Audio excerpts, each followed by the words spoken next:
let's go over to today's news. Xbox lays off 9,000 people. Dear God. Crikey. There goes Microsoft cuts 9,100 jobs, so it's actually 91. And then what's it called? They had a couple studios also close, and I guess the biggest news out of this is they canceled the Perfect Dark reboot, which was pretty. People were looking forward to that. Yeah. Damn. Yeah, they closed the studio, so now that game's gone, which is just insane to me because they showed that game off last year, and it looked very good. Like, it looked halfway finished at least. Yeah, people went nuts. I even said it looked awesome, and I'm not a first-person game person at all, but all of a sudden, like, what you saw, that's it. You'll never play that. It's gone. That's sad. Perfect Dark is an N64 cool. Sweetheart. Yeah. So, guess you have the N64 game. That's really sad. That's a bummer. Fucked. That is so fucked. Like, it's I don't tough love being in the gaming business man. right now. You know, all these people just losing their jobs like that, and I mean, this is nothing. We're seeing this more and more. The 9,000 jobs, like, holy shit. That's nuts. Yeah. That is absolutely nuts. With the rise of AI and all this fucking nonsense, I don't see it getting better, but my God. Yeah. Yeah, even because they own the Candy Crush developer King. Right. They cut 200 employees, 10% of its 2,000 person head count. Jesus. Oh, man. These are billion-dollar companies, right? Yeah. King. 100%. I think I think seeing the game last year is kind of what makes it worse. I really wish this was just like a secret still, and like we didn't know if it was really coming or not, and if it got canceled, then whatever. But it doesn't help that we actually saw the game in action, and they promised like a release this year or whatever, and now it's gone. They also canceled Everwild, which was a rare game. Right. And so that's gone. People are looking forward to that. So yeah, those are the two big games. So Perfect Dark is definitely the one people are talking about. And that just sucks, man. I feel like we're in a time of like, this industry just sucks right now. Like, it just sucks. It's tough. And it's not good for anybody. Like, whether you're a consumer, whether you're unless you're the business, you're fine, I guess. But if you're a consumer or you're working in the industry, like, you are just having a hard time, I think. That's honestly, it's crazy because I'm just looking at Microsoft's like stock, and they've been what you got there? Like I say, they've been doing like a really good rise this year. So I'm trying to think of a reason. Because they got rid of it went up because they got rid of the employees. Well, yeah, but I mean I'm going back in since the beginning, mid-May. They've been on a rise. When did they get rid of 9,000 employees, though? Today. I mean, unless it was something. The news broke today. Oh, okay. So if that's something they already knew about, well, that says it all, really. Yeah. Executives cash in. So yeah, I don't know. That's always how it works. I don't know where Microsoft's gonna be in a couple years, really, because now it's like this game's gone. They got some other things coming out, I guess, but like they're so focused on like making like a handheld now, right? And like just trying to get Xbox and everything, but it's like that's fine, but you got no games to really put on anything. And if you're and when they make games, they go to everything else. So it's like, what kind of business strategy is this? And now we see this. I don't know. It's very, very fucked up. I don't know what the long-term goal is here, but it's not looking too good. Xbox might be gone in a couple of years. It's tough, yeah. Damn. Yeah, this is from that article. It says the current wave of mass layoffs hitting Xbox follows multiple other rounds that Microsoft has implemented in the wake of its gaming acquisition spree. Nearly 2,000 were let go in January 24, followed by the closing of Tango Gameworks in Arcane, Austin. Yeah. Damn. That's wild. This is the most, it's not good for the gaming industry, and it's not you see a lot more changes that are bad than good. Doesn't sound I think promising. once they acquired Activision and, they spent all that money, it just hasn't been good for them. Look-wise, right? Like, they spent $70 billion on that, and it's like, okay, what are you guys going to do with that? Oh, we're just going to, like, fire everybody because we can't sustain that. I don't know. This kind of broadens the argument, though. Like, I think gaming in general is just going to shit. Like when you look at PlayStation, I don't know what the fuck they're doing. Like, I don't know what games they have coming. I don't know, bro. It's the third-party show right now. Like, I'm reliant on Konami to give me Metal Gear. I'm reliant on Rockstar to give me GTA. I'm reliant on Hangar 13 to give me Mafia. You know what I mean? Like, it's like, I don't see shit with these fucking companies. And then you got Nintendo, who's just like, fuck, the greediest company right now I've ever seen. It just feels broken to me at this point. Like, let's get into this now, so I won't talk about it later. I got the Nintendo Switch 2. And here's my little review of it. I love it. I think it's a really cool device. It feels really good. It's every enhancement I wanted from the original. Like, I have not much bad to say. Does it float in water? I don't want to test that. I don't have much bad to say other than, like, I wish it looked different, like, menu wise. I think it's just so similar to the Switch that it doesn't feel like a proper next system. Mm-hmm. But then again, it's not supposed to be, I guess, so whatever. No, Nintendo's always been very basic with that kind of stuff. Yeah, but at least it's always looked completely different.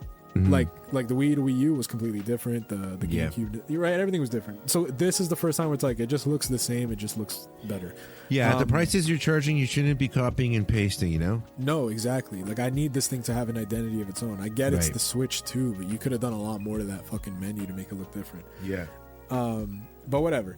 That aside, the one negative thing I have about it is this key card situation, dude. Like, I fucking hate it. I can't stand it. Like, basically what's going on here is a lot of people, a lot of third-party companies, like, they probably won't be putting their games on cartridges because Nintendo wants them to use a 64 gigabyte cartridge. If your game is only like 6 gigabytes, why are you going to buy those cartridges?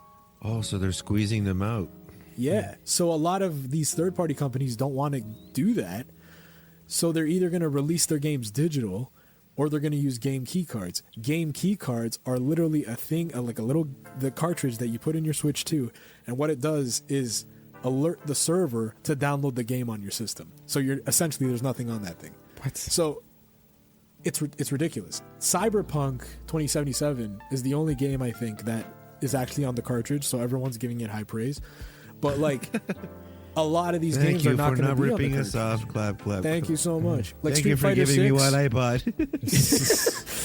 Street Fighter 6, you buy that, you're not getting shit. You're just getting the maintenance, the server over there to give you the download on your thing. You might as well have just bought it digitally, right? So, yeah, there's something so icky about this shit. Like, I hate that word, but I don't know, man. With the Switch 2, I feel like it's a different Nintendo. Like, I like the system and all, but it's not the Nintendo that they've been up to at this point. They are a different company. They're a different beast.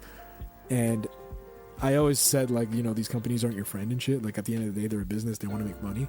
But this is not, as someone who's followed Nintendo for years, this is a shift and a half. And I don't know if I can, like, I'm going to buy whatever, but I'm definitely considering going digital for this generation. And if you've known me over the years, that's an insane take for me because I'm physical all the time. I don't know you. But like at this point, it's like, why am I going to buy all this fucking plastic for no reason? You know what I mean? Like, what's the point? Yeah. And I'm over here like, it is convenient for me to play Mario Kart and then switch to Zelda. Mm-hmm. It is very convenient. I'm falling into I might just take the convenience over the stupid plastic things with nothing in them. So, especially when your time is tight, you mean I can just flick this menu over here and I'm in this other game in a minute? You know? And not to mention it's so fast to load into other games now that it's like, you know, I'm kind of all in on digital at this point. I just don't see the point. Like this some people is crazy. Some people are arguing like I'm still gonna get the key cards because at least I'll have something in my hands and it feels like I bought something. But bro, in like 10 years, that might just not work anymore, and you're stuck with this fucking thing in your house. It's just you can't even sell it, bro. You know what I mean? Yeah. So that's I'm the just other like, side man, of the coin, right? Yeah. I give up. They win. I'm digital. Fuck it. Like, I lost the fight. I've been battling for years. I lost. Fuck it. Ladies and gentlemen, he has gone digital. Give me a beer. Oh shit! Let me play my digital games. He got broken. Yeah. They broke this man. It sucks, man. But anyway, but yeah, like I just think the gaming industry fucking sucks balls right now, and it's all because of pricing and all that shit. Like they just announced that in Canada they're raising the price of the Switch 1. Like what the fuck is going on right now? You're supposed to go cheaper. It's I don't know.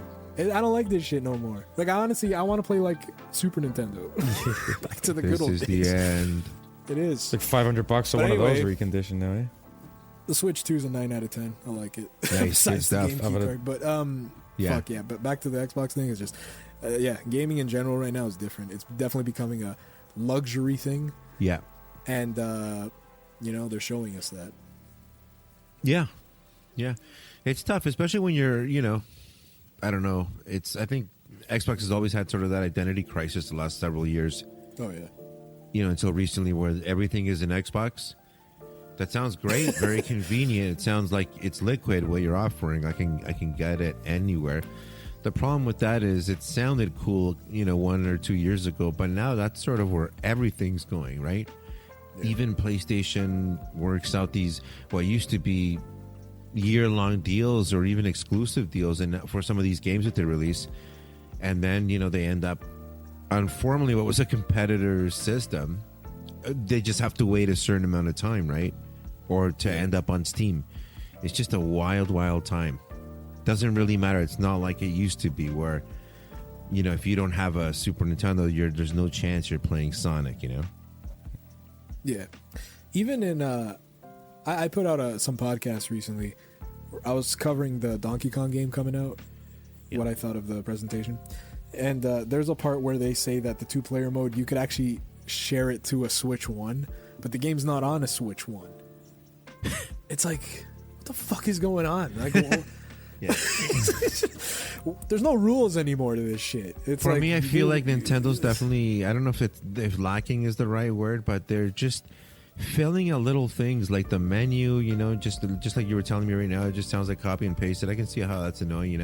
One of the biggest criticisms in the Mario Kart game that I've seen, and you covered this as well, is sort of they bloated this world, but it's just really big and not all that interesting. There's not much to do.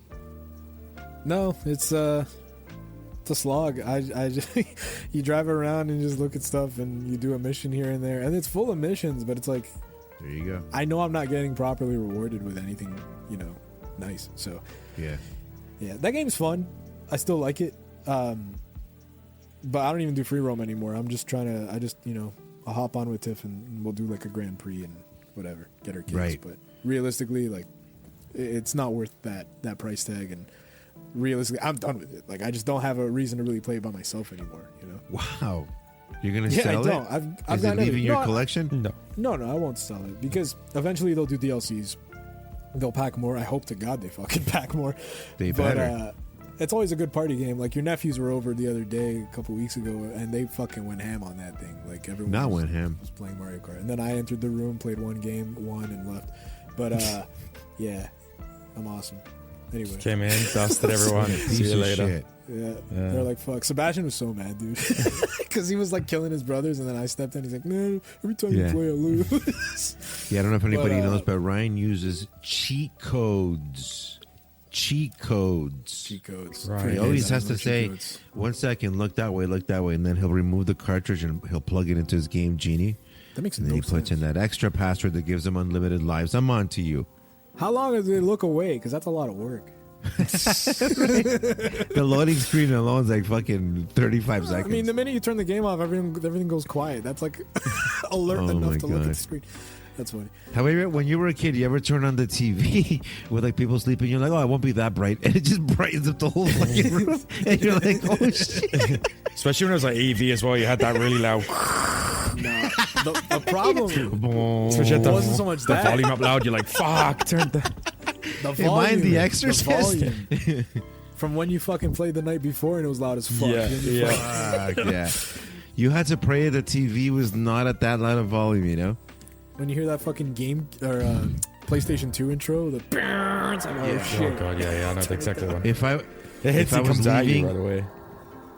If I was leaving for the night or anything like that, and I was coming back home and I was living with my parents, I would leave the TV at 1 and then turn it off. So when I came back home and I turned it on, it'd be at the lowest. But yeah, those were the old days. But sometimes it would just light up the whole room. That's awesome. Yeah. Anyway, we'll see if Xbox is still a thing in a couple of years. If you guys like this video, be sure to check out the rest of the channel and consider subscribing. Go even further and subscribe to Podcast Fresh wherever you listen to your podcasts for new episodes every week.